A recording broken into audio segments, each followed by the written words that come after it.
Hi, folks. Just wanted to discuss the best way we can spend the $10,000 from the St. Kate's alumni. The best way I really see is to help with racial tensions, period. Not black versus white, white versus black, or any other colors, but just overall. We need to be able to assist minorities to be able to fully participate in society. That is the key. When we start to coalesce and we start to kind of fall into our own little subcultures or kind of group ourselves based on our color or any other status, that's when racial tensions can start to fumigate, and then they smolder and then they catch fire. And I think that's what's happened in Minnesota and in other instances around the country. And I really want us to get to that point where we're looking at Dr. King's notion of judging people based on the content of their character and not the color of their skin.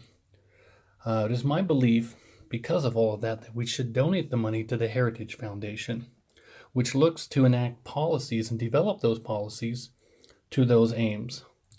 So, again, part of human nature is that we just kind of want to stick to our own, so to speak, because it's familiar and comfortable.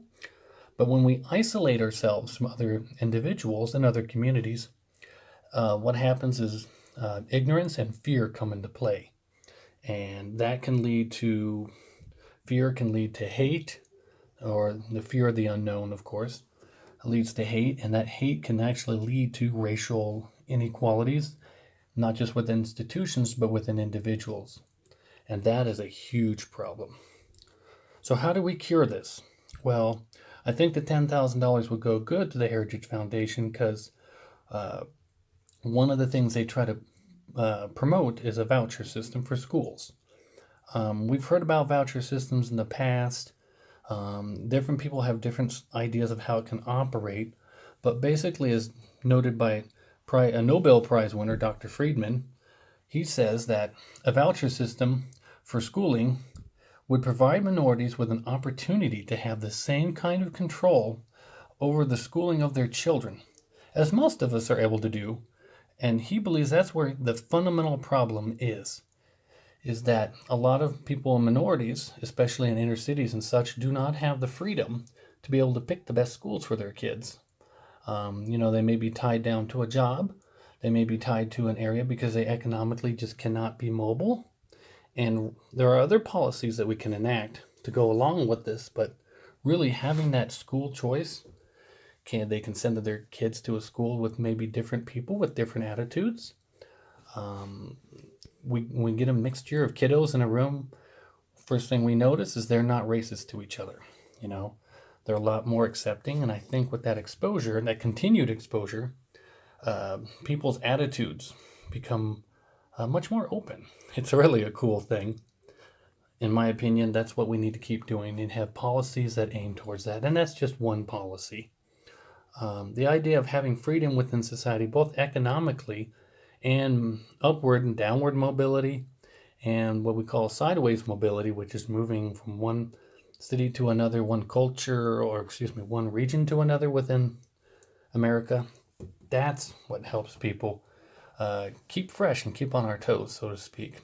And it's really cool meeting new people and discovering new cultures, kind of clearing the fog of fear. The Heritage Foundation, I've took this from their mission statement.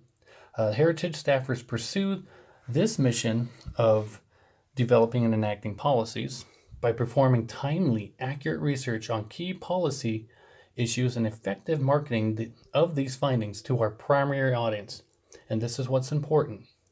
It's members of Congress, key congressional staff members, policymakers in the executive branch, the nation's news media, and the academic and policy communities. Period.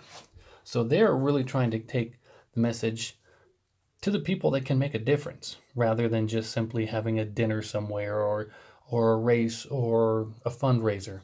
It's more than that. And as we know, we want to be able to enact policies that work.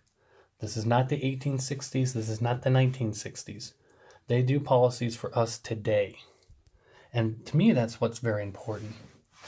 We've seen how since the 1960s, we've really tried this idea of big government kind of intervening and forcing a hand within society to try to equalize everything. And while that may have been good for the time, we don't have those gross inefficiencies anymore within society. It's a little bit finer. It needs to be a little bit more surgical, a little more strategic, if you will. As we see that a lot of the government agencies and policies that were meant to help people oftentimes hurts them or locks them into uh, poverty or locks them into those attitudes because people aren't exposing each other. Uh, are not exposed to each other's cultures, excuse me. So that to me is really the idea, is to have a lean, mean government machine that helps promote uh, racial harmony rather than just simply segregating based on skin color or some other arbitrary circumstance. So, in conclusion, the best way we can cure this smoldering of racism and bigotry and all of those nasty qualities of the human condition are when people are exposed to outside their subcultural norm and actually get a chance to meet other people. Again, I know a lot of you, when you see kids do this, they just jump into it, and I think that's awesome.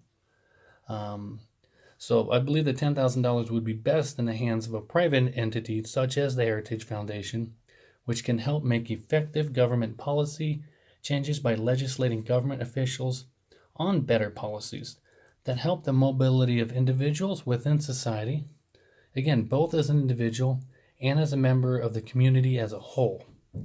Thank you.